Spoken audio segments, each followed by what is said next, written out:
Potential conflicts of interest, related parties, and RPTs can occur at any time and require continual monitoring. The person responsible for monitoring RPTs may vary from bank to bank.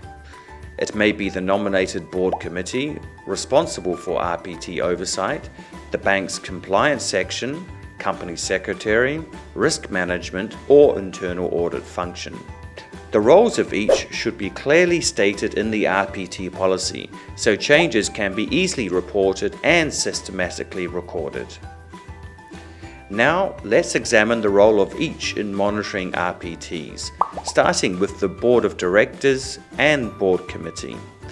Oversight of monitoring falls to the Board of Directors and Board Committee responsible for RPTs. The Board of Directors and Board Committee should regularly receive reports on RPTs from management.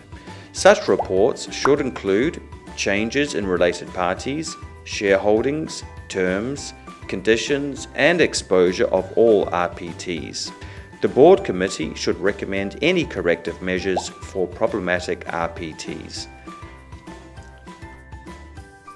Next, let's look at compliance function monitoring. The compliance function should make regular checks to ensure compliance with RPT policy and other internal and external regulatory requirements.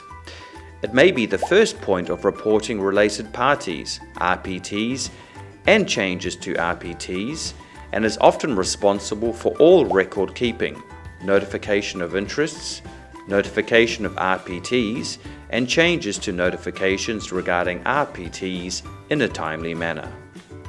Next, let's examine risk management function monitoring. The risk management unit and the Chief Risk Officer should ensure all relevant business units identify RPTs.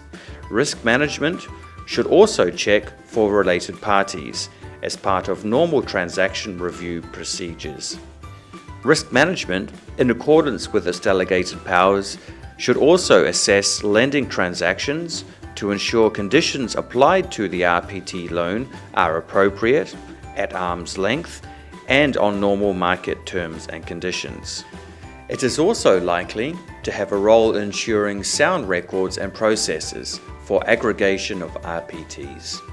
Lastly, let's look at the monitoring role of internal audits. The internal audit function of a bank should include a review of related parties, RPTs, changes to RPTs, the approval processes, and appropriate application of thresholds. If serious concerns emerge during an internal audit, they should be directly reported to the independent board committee overseeing RPTs, the supervisory board, and the board of directors. In conclusion, it is important to ensure all relevant bodies understand their roles in monitoring RPTs.